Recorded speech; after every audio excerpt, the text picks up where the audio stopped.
Olá pessoal, bem-vindos à Escola Fácil com a ProShark, onde aprender é legal e divertido. Se a pandemia bugou seus estudos, aqui é o lugar certo para recuperar tempo perdido. Então, inscreva-se no canal, ativa o sininho e dê um like neste vídeo. Tudo bem? Prontos para aprender? Então, vamos lá! Então vamos lá. Na questão 29 ele coloca assim: iniciada em 1789, a Revolução Francesa tinha como um de seus principais objetivos a abolição da sociedade de antigo regime, com o fim dos privilégios e das desigualdades entre os diferentes grupos sociais. Antes da gente resolver a questão, vamos relembrar o que foi o antigo regime. O antigo regime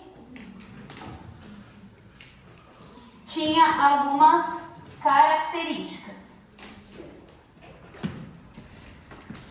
A principal característica era a sociedade dividida em estratos. Então é como se a gente tivesse aí uma pirâmide em que no topo estava o clero, depois vinha a nobreza e por fim o terceiro estado. Ou seja, o resto da galera, certo? Então, se você não fosse padre, se você não fosse nobre, você era do terceiro estado. Não, nobre é quem tem título de nobreza. Príncipe, duque, conde, isso é nobre. Nós aqui pode ser o teu dinheiro que for, mas nós não tem título, então nós não é nobre, nós é terceiro estado. O que você falou vai ser o que vai virar a burguesia. Lembrando sempre que o rei não entra nisso. O rei está acima da sociedade. Porque no antigo regime existia um negócio que se chamava monarquia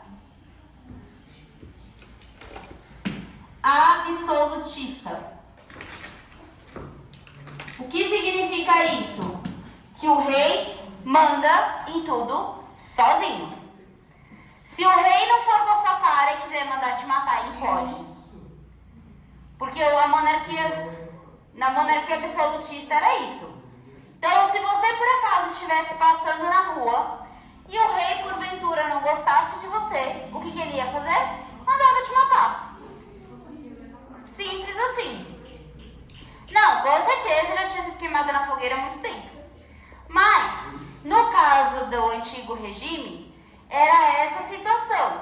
Então, lá na França, antes de 1789, o que rolava era isso. Um dos reis mais expressivos do antigo regime foi o Luís XIV. Tem um filme que mostra a construção do jardim do Palácio de Versalhes. Chama Um Pouco de Caos, o filme. E nesse filme dá pra ver o Alan Kendrick, que era o ator que fazia o Snape do Harry Potter, sabe? Sim. Ele que faz o Luís XIV. Então dá pra ter uma ideia do que era o reinado numa monarquia absolutista. Sim, mas eu tô dando o exemplo de um filme que eu sei que tem essa construção social, que mostra exatamente o lugar de cada um, assim. Então isso é bem importante, tá? Beleza. Aí o que aconteceu? Isso daqui vigorou muito bem até um tal de Luís XVI, que era neto do Luís XIV, tá? Quando chegou o Luís XVI, o terceiro estado já estava equipado com uma galera que se chamava burguesia. E a burguesia tinha o que a nobreza já não tinha mais. A burguesia tinha dinheiro. Então, os nobres tinham o poder, mandavam e desmandavam no que cabia a eles, enquanto que a burguesia tinha muito mais dinheiro que a nobreza, sustentava a nobreza porque pagava altos impostos, tanto para a nobreza quanto para o clero, e não tinha poder nenhum. O que aconteceu? Porrada. Simples assim. Porque essa galera aqui começou a perceber que se eles não pagassem os impostos, que se eles começassem a se revoltar, esses dois aqui iam à falência. Porque os dois eram sustentados, eles eram parasitas desse daqui. Então, essa classe social que tinha dinheiro começou a se reunir em várias assembleias clandestinas, obviamente, porque o rei não podia sonhar que isso estava rolando. E aí, até chegar num grande ícone da Revolução Francesa, que é a queda da Bastilha. A Bastilha era um presídio de símbolo da realeza, em que o rei mandava colocar quem ele não gostava. Ou que ele tinha alguma implicância, mas não era o suficiente para matar, assim, sabe? Quando pesava uma consciência, ele olhava e falava assim, você vai só ser preso, tá? Porque não vou te matar hoje não, hoje, bom? Então, assim, a Bastilha, ela era um presídio, né, um símbolo da monarquia absolutista. Em 1789, a burguesia, mais o resto da galera, vocês não podem esquecer que a burguesia teve apoio de comerciantes, pequenos comerciantes, né?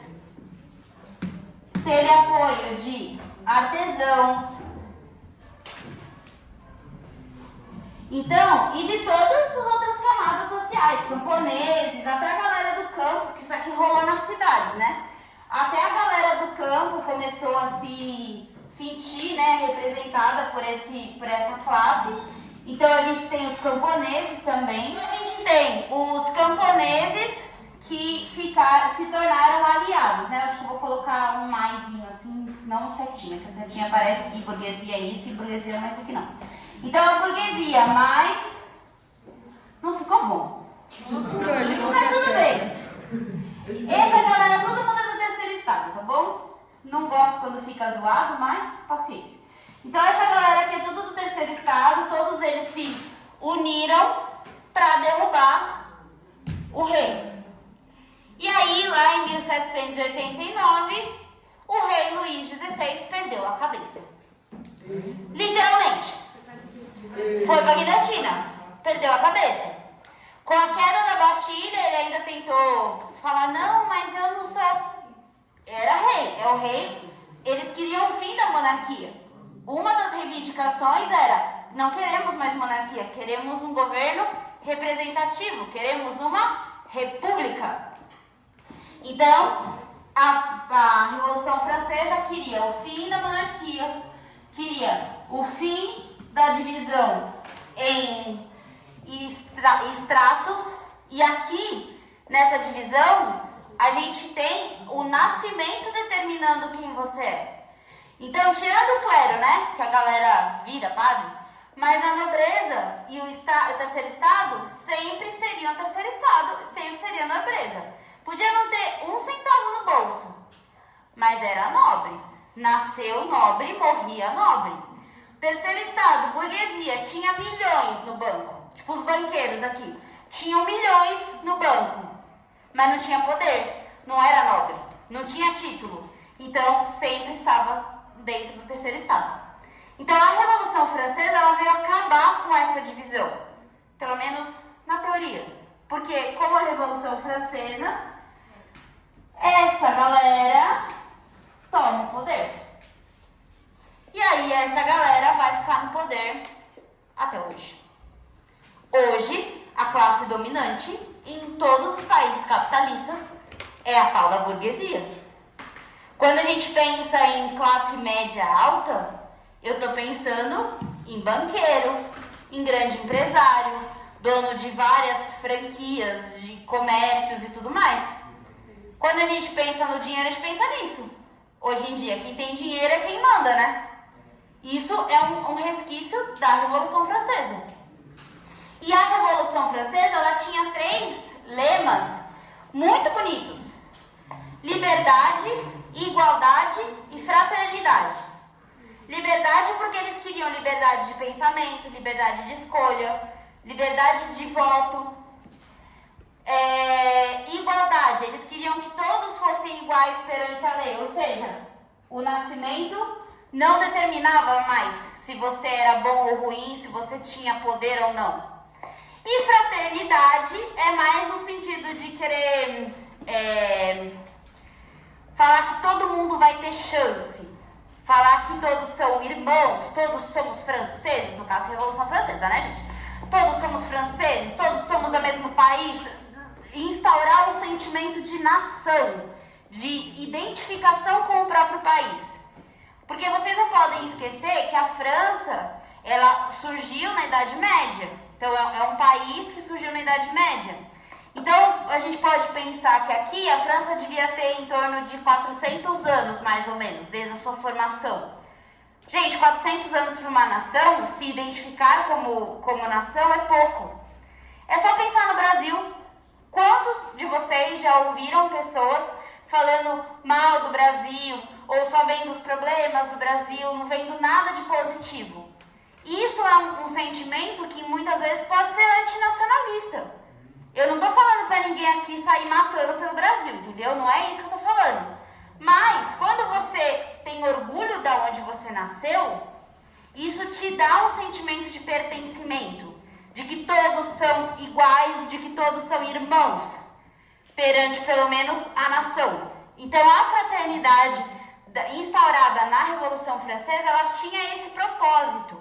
Ela queria que os camponeses, por exemplo, que viviam numa realidade totalmente diferente dos comerciantes, se olhassem e se vissem como iguais, como pertencentes ao mesmo país, coisa que não acontecia antes. Tudo bem? Sim? Então vamos ver a questão, ó.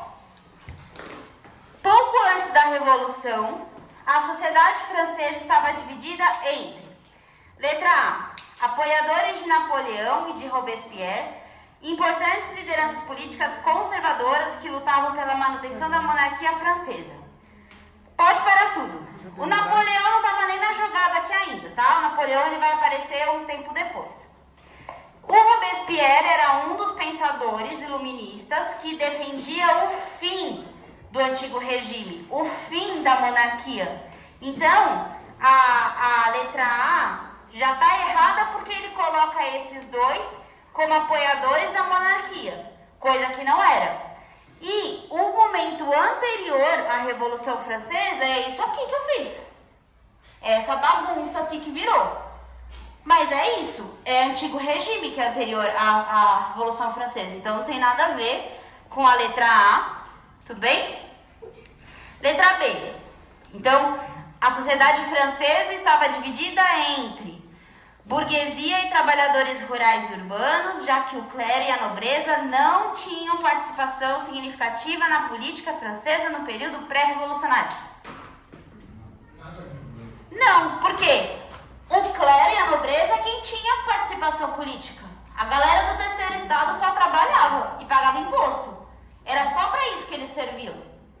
Então, essa galera aqui queria participação política, coisa que esses dois tinham pelo direito de nascença e muitas vezes eles não tinham dinheiro para isso, para fazer outras coisas. Então, quando eles não tinham dinheiro, eles aumentavam os impostos em cima dessa galera. Então, a gente tinha esses dois parasitando aí essa galera que se matava de trabalhar, se matava de trabalhar, para no fim do mês ter que pagar mais imposto para sustentar esses outros dois aqui. Então era super revoltante. Beleza? Então a letra B está errada porque ele fala que não tinham participação significativa quando na verdade eles tinham. Letra C. Girondinos e sans-culottes, grupos rivais que disputavam a hegemonia política e representavam os diferentes interesses da burguesia na relação com o rei Luís XVI. Então vamos lá. Tem muita informação aqui. Primeiro, girondinos é o nome de uma das posições políticas que formaram na Assembleia pós-Revolução Francesa. Após a Revolução Francesa, eles convocaram uma Assembleia Geral. E nessa Assembleia tinha umas posições onde a galera sentava. Imagina como se fosse como é que eu posso dizer? Um teatro, um anfiteatro, que tinha as cadeiras assim mais encurvadas, né, com aquele desnível. Então cada galera sentava num lugar e aí um lá na frente ia começar o debate para ver como é que ia ser a forma de governo e tudo mais. Então os girondinos eram uma dessas galeras Eles eram intermediários em relação a ser conservadores ou não.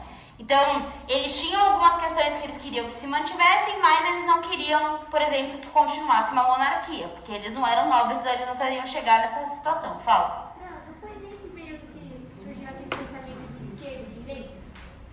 Foi. A questão da esquerda e direita, ela surge um pouco, mas aqui ainda não tinha muito o caráter que a gente tem hoje de direita ser extremo conservador, nazista, etc.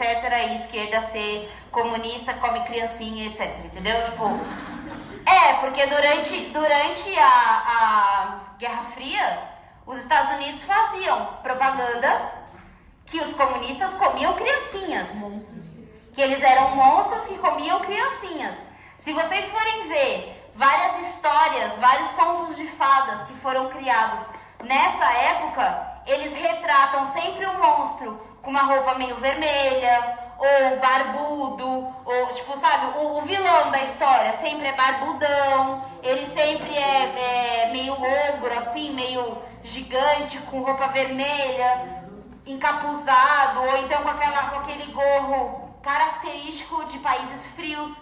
Pode perceber. Então, existia uma ideologia por trás, tá? Fala. Sempre com sotaque, assim, né? Sim, a questão da fala, se você observar,